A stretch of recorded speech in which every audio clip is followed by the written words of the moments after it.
Hey everyone, welcome back. Today's tutorial is perfect for prom or graduation or any event where you might have your photo taken.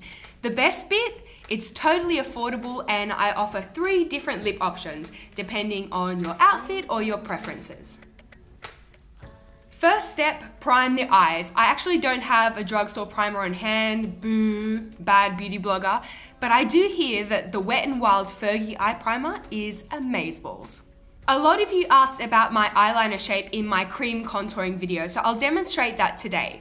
To create an eyeliner stencil, place some tape at the outer corner of the eye, mirroring the angle of the lower lash line. You've seen this all before. The difference is I've shifted the tape downwards just a fraction, so it's not sitting flush on the lash line.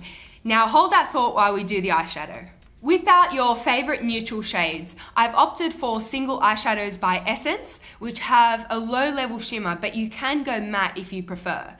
Dust a bone shade on the brow bone and on the mobile lid to act as a bit of a preliminary highlight.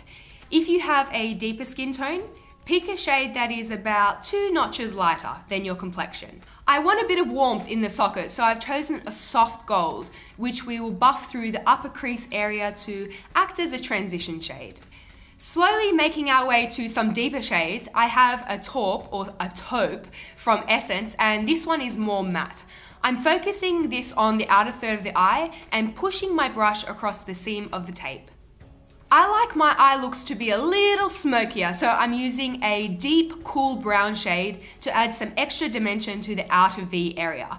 By focusing the depth on the outer corners of the eye, we can fake a more elongated, almond-shaped eye, and that is the kind of look that I'm going for today. Now for the fun bit. I'm taking a brown eyeliner pencil and performing Karima's Easiest Wing Liner. I will link that tutorial in the description box if you haven't yet seen it. You can substitute the pencil for a gel or a liquid eyeliner, but man, this is so easy and I love shortcuts. I position my pencil at the tape and draw a horizontal stroke to the lash line.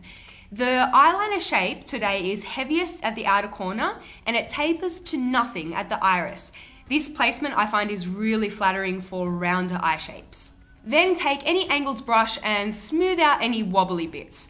This pencil is by Models Prefer. It is a stunning color, but it sets almost immediately, so it's not ideal for this technique. Then again, it wore all day, so I can't complain too much. Make sure you really fill in that gap between your lower lash line and the tape, so that when we peel off the tape, the eyeliner is perfectly fluid. Once you remove that tape, you might want to make some alterations. I felt as though the eyeliner stopped a little abruptly, so I feathered a little more pencil through the inner half of the lash line and I curled my lashes also. At this point, I was like, wow, what kind of prom makeup doesn't have at least a little bit of sparkle? And then Colourpop came to the rescue. This is Game Face, which is a cooler sandy gold that I patted over the mobile lid and the tear duct, just for a little sophisticated shimmer. Colourpop can't be found at the drugstore, but it is absolutely affordable at just $5 a pop. I did a Colourpop review and swatch fest actually. I will link that post in the description box below. Tightline the upper lash line with a black eyeliner for some extra intensity and onto the lashes. False lashes are so important to me when it comes to photography. They transform a look entirely. I'm using individuals mainly because they're more comfortable over long spans of time and you don't have to worry about your inner corner popping off while you're busting out on the DF, the dance floor. These lashes are Knotted Clusters by Ardell. I dropped 3 medium clusters on the outer lash line and 3 short clusters towards the iris. All the volume is on the outer half of the eye, which corresponds to the eyeliner shape. While the lash glue is drying, let's get our complexion in check. A little bit of pore filling primer over the nose is fab if you happen to be human, because humans have pores. I'm mixing the Revlon Color Stay Whip Foundation with the L'Oreal Lumi Magique Primer, partially to add some extra luminosity and partially to lift the foundation half a shade. The color range is really prohibitive, but this foundation is one of the few drugstore options that doesn't contain SPF, so it's flash friendly. I'm blending with a beauty blender and also running some of that product onto the neck. Have you ever seen those photos where the face looks really flawless and luminous, but the neck looks a bit speckled and dull? Blending some product downwards prevents that phenomena. Take the clean side of a beauty blender to feather any product on the hairline because that can sometimes look a bit choppy. Apply your under eye concealer in whatever formation you please. I like to keep it minimal. I'm also dotting a bit of concealer on the corners of my mouth to deflect any shadows. You see these fingers? These are my what now fingers. Powder. I'm using a lighter shade of face powder to set the under eye concealer and the central portions of the face. If your skin is on the drier side, try using a damp beauty blender to press powder into the skin. It's really flattering on drier skin types. I'll then take a darker shade of face powder to set the outer perimeters of the face. I guess you could call this preliminary sculpting. It's like contouring on a much smaller scale. But I'm a contour too, you saw that coming. Same eyeshadow that we use on the eyes, the taupe eyeshadow by Essence. It's actually a fabulous cool tone taupe for precise cheekbone contouring. I'm dusting the same shade under the jawline because sharp bone structure just makes me happy. Physicians Formula, in my opinion, is a totally underrated brand. Here we have a blush bronzer duo, taking the bronze side on the outer cheekbone, the temples, the hairline, just a little warmth and dimension because the face can sometimes look a bit two-dimensional in flash photography. Wipe off your brush to the beat of the music and dab in the blush portion of the compact. This is quite a vibrant coral that pairs really nicely with any warm look. I am irrationally ecstatic about this highlight. I have been trying to get my hands on this for yonks, like maybe even years, and every time I go to Priceline, it's sold out. It is as beautiful as I had imagined. I'm picking up some of the paler shades to run across the tops of the cheekbone, above the brow, tip of the nose, and the cupid's bow. I hadn't forgotten about the brows, by the way. We're using a Model Co brow kit today. I don't absolutely love this formula, but it is the ashiest brow product that I've encountered at the drugstore.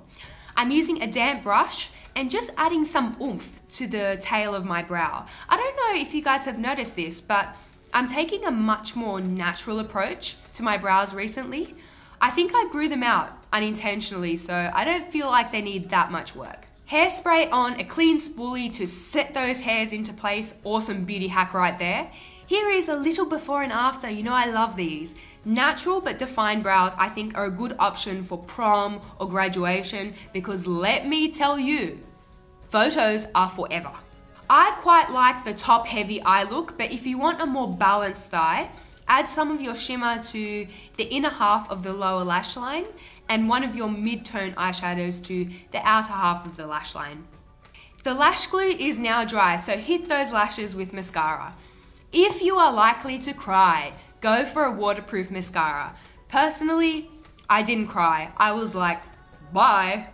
I also like mascara on the bottom lashes, but to avoid the spidery look, give them a good comb with a clean spoolie. For the hair, I went with loose curls, pretty standard. I have demonstrated my curling routine in quite a few prior videos. I'll link that in the description box. I purchased these earrings after seeing them on Tanya Burr. Aren't they fierce? They're rose gold by Maria Black. All the info will be down below also. I did promise 3 lip options. Our first lip option is a nude. Nothing too nude, because we don't want our lips to vacate the building when flash arrives.